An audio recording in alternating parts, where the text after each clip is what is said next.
is the 23rd of April 2016, and what you're looking at is my latest little project I've been working on. This is a bed for raspberries, sort of a bed. I just dug a row for them. These are Nuwat black raspberries. They're the first ever variety that fruits twice a year. Whereas with normal raspberries, you get Primocane and Floricane fruiting varieties. With black raspberries, until this variety, which I believe was found naturally in nature, or it may have been bred, and I'm not 100% sure. I couldn't find too many details on this variety.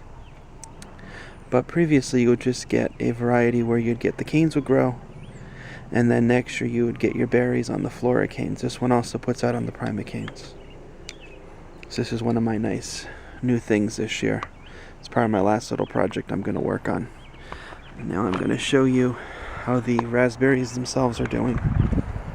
These are the Heritage Red raspberries, and they're looking fine. I've got a few dead canes I'm going to have to take out here. Let me come over here. You can see the Floricanes better. Now these are all Floricanes. These were all last year's growth.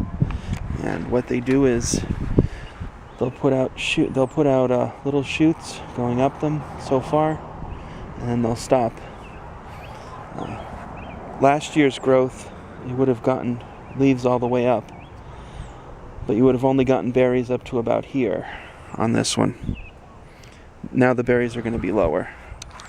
That's just the way raspberries work. Well, that's the way this variety of raspberries work. On the other side,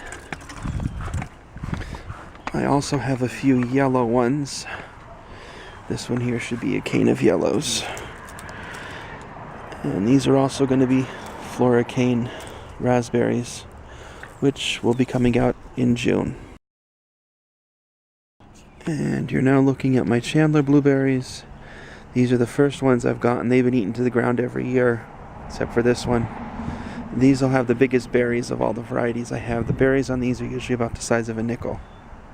So they're going to be really good if I can get a couple berries this year. This one here is probably my most likely to give me some berries because it's got the most foliage and the most flowers on it. And in the back I have my Elizabeth blueberry, which is named after Elizabeth White, who was the woman who basically made the blueberries into existence. They used to be wild. She basically bred them until they became the common blueberries that we eat today. And you're now looking at my red wing onions, this row on the left. They're recovering pretty well now that we're starting to get rain. They were really touch and go for a while. And also I have 2, 4, 6, 8, 10, 11 lettuce plants. They are black-seeded Simpson lettuce. And they're just starting to recover from the crazy dry spell we've had of 16 days. And the carrots next to them, they haven't sprouted yet, but hopefully they will soon. The variety of carrots I planted are tender sweet. They're more of like a common carrot variety, like 10 inches long.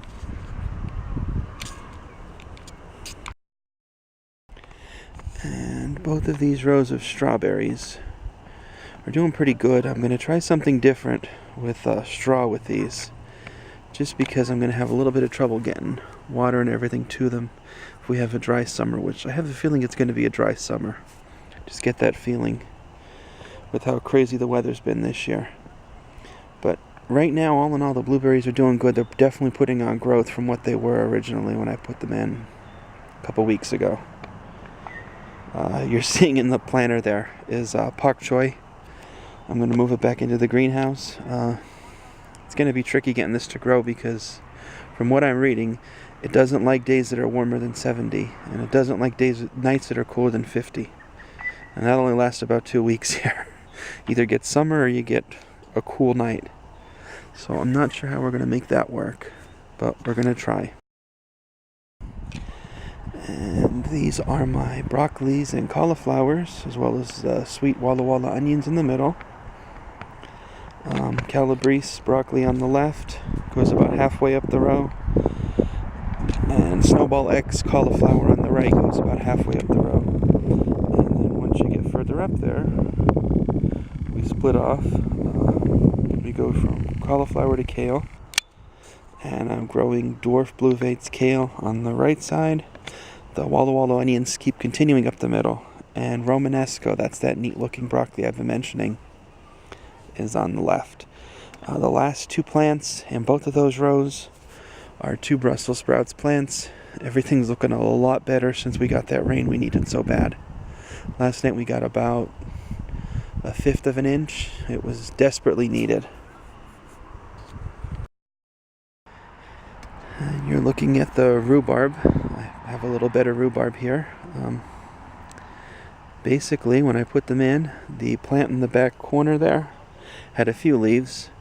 The one on the left had like 1 or 2 leaves, and the one on the right had nothing. And there's 2 new ones I put in right there and there. And they're all doing great. The leaves are starting, the stems are going to start to grow on them. And we'll be cutting a lot of rhubarb stalks this year, I think.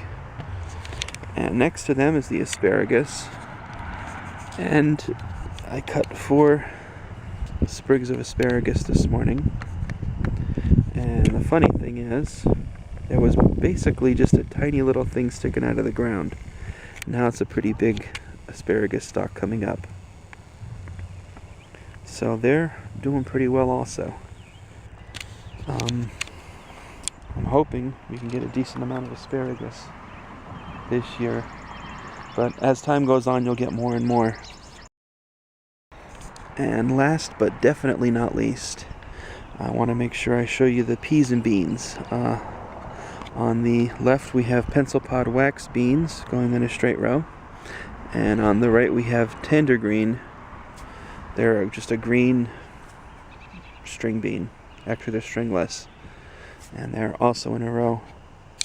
And I have peas. I'm going to try to see if I can get you a decent shot of what the peas look like right now. They're doing pretty good. Here we go. Got a few plants here I could get you nice and zoomed in on them. I don't have the spacing I was hoping for. I'm not sure why my seeder did what it did with the spacing of the seeds this year, but I'm not very happy with it. And as you can see, I have a lot of them going up along the fence. Starting to get some weed competition, but I'm going to keep cutting close to them, as close as I can. The ones in the middle are going to be hard to get out, so I may just leave them or just pull them by hand. This year, I definitely don't want to have a repeat of last year. We had so many weeds, we didn't know what to do with them, and you couldn't even get to the peas. Not going to happen this year.